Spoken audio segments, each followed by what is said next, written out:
पिछले 1-1.5 साल से आयशा नगर स्वीपर कॉलोनी का मसला चल रहा है। ये बोल कर के धोखादायक इमारत है, घर हैं। उन लोगों ने अपना खुद का 60 लोगों ने खरीदी भी कर ली, 7/12 के उतारे पे उनका नाम भी है।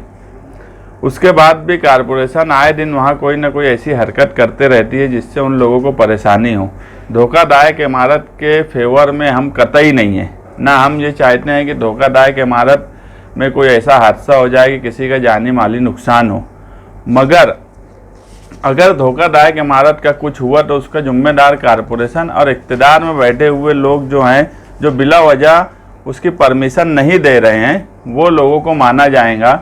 हमने स्ट्रक्चर ऑडिट रिपोर्ट उसकी खुद शासन से मंजूर शुदा आर्किटेक्ट से करवाई है और उसका सजेशन ये है कि उसको दुरुस्त किया जा सकता, जो मामूली दुरुस्ती है वो की जा सकती है। और हम इससे पहले कई मरतबा दुरुस्ती की परमिशन कारपोरेशन से मांग चुके हैं, मगर कारपोरेशन दे नहीं रही है। और इसमें अगर कोई हादसा होता है तो ये लोग जिम्मेदार हैं।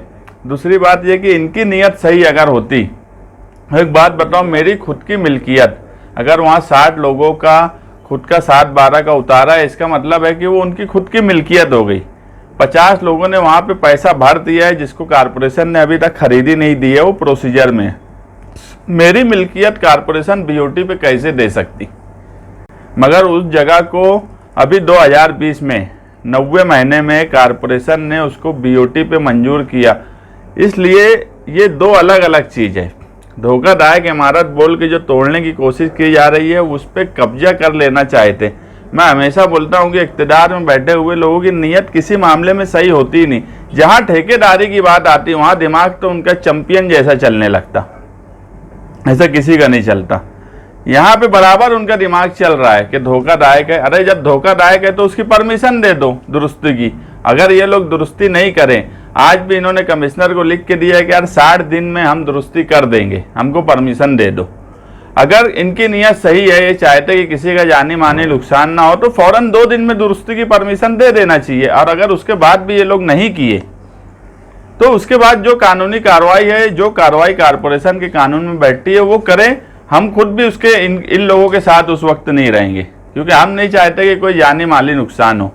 लेकिन ये पूरी बिल्डिंग तोड़कर वहाँ बीओटी कॉम्प्लेक्स बनाना चाहते हैं। और ये बात बोली जाती है कि ये पढ़े लिखे लोग हैं, अपने आप को आए समझते। ये सब गलत बात है। एक कानूनी तौर पे अगर कोई बात बोली जा रही, अगर कोई सवाल उठाया जा रहा, सवाल उठाना हर शहरी का अपना अधिकार है। हम तो यहाँ कारपोरेटर है, अपोजिशन में है, तो सवाल करना हमारा अधिकार है। अगर पानी का सवाल हमने किया तो कोई गलत बात नहीं की। आज कारपोरेशन में सारे कर्मचारी अधिकारी को डराया जा रहा कि कोई भी मुस्तकिम डिग्निटी को कोई बात नहीं बताए, ये बात बराबर नहीं। अगर हम कोई सवाल उठा रहे तो वो दुरुस्त कैसे होगा, उस पर ध्यान देने के बजाय अधिकारी लोगों को ये डराना कि इनको कोई बात मत बताओ, इनके सामने कोई ऐसी बात मत करो कि इनको कोई बात मालूम हो, ये शहर को धोखा देने जैसी बात है। पानी के सवाल पे अव्वल दिन से हम लोग बोल रहे हैं, 1 महीने से, कि यार पानी में मसला है, पानी में प्रॉब्लम है और उसको चेक करो, उसको देखो। ये करने के बजाय हमारे माजी आमदार साहब ने ये किए कि अधिकारियों को ये बोला गया कि कोई भी बात मुस्तकिम डिग्निटी को नहीं बताना। मगर वो बड़े लीडर हैं, इक़्तिदार में हैं, मगर हम भी कोई हैसियत रखते हैं, हमको सब खबर रहती है। और हमको आज भी सब खबर है, आज क्या हुआ, क्या मामला है, क्या रिपोर्ट आई, वो सब भी है। वो सब भी मीडिया के सामने रखेंगे। अगर इनके अंदर सही लाइन पे काम करने की बात है तो इन्होंने काम करना।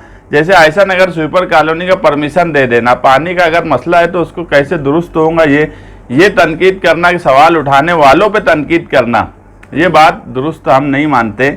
और हम यही चाहते हैं कि बरसरे इक़्तिदार जो भी लोग हैं और कारपोरेशन जो मसाइल हैं उसको हल किस तरह किया जाए, इस पे ध्यान दे, ना कि उन मसाइल को पे सवाल उठाने वालों से बातचीत करना बंद कर दिया जाए, या जो मसले हैं उसको पूरी तरह ख़त्म कर दिया जाए। और जो ठेकेदारी का ये माहौल इस शहर में बनता जा रहा है, जैसे आयशा नगर स्वीपर कॉलोनी भी, ये ठेकेदारी का एक मामला है। नीयत साफ होती तो परमिशन दे दिया जाता दुरुस्ती का। ये सिर्फ और सिर्फ इनका ठेकेदारी करना मकसद है। अगर ये मकसद नहीं होता तो बीओटी पे ठहराव पास करने का इनको कोई अधिकार था ही नहीं। हमने उसके ऊपर दिसंबर में ही शासन की तरफ वो ठहराव विखंडित करने के लिए भेज दिया था अपोजिशन लीडर की तरफ से, जिस पे अभी तक कोई फैसला नहीं हुआ। इसलिए हम ये चाहते कि ये कार्रवाई को फ़ौरन रोका जाए, और जो सुबह शाम वहाँ जाकर ज़हनी दबाव बनाया जा रहा है लोगों पे, रहने वालों पे, ये बराबर बात नहीं है और इसको रोक देना चाहिए। और हम आज भी कमिश्नर को बोल के आए कि कमिश्नर चाहे तो टाउन प्लानर, प्रभाग अधिकारी, कमिश्नर और इख्तियार में बैठे लोग, अगर मेयर और दूसरे लोग भी बैठना चाहते हैं तो बैठे ना, हम भी साथ में बैठते और क्या है आमने सामने बात करो, स्वीपर कॉलोनी के सवाल पे बात करो, पानी के सवाल पे बात करो। आप अगर हम कोई सवाल उठा रहे हैं और आपको लगता है कि ये गलत है तो हमको बुलाओ मीटिंग में, हम आकर मीटिंग में बात रखने तैयार हैं। मीडिया के सामने मीटिंग बुला लो, कौन सही है कौन गलत है ये भी लोगों के सामने आ जाएगा। सिर्फ एक तरफ से बात बोलना, एक तरफ से आकर अपनी बात रख देना, सवाल उठाने वालों पे एतराज करना, ये शहर में ना कभी चला है या ना कभी चलेगा।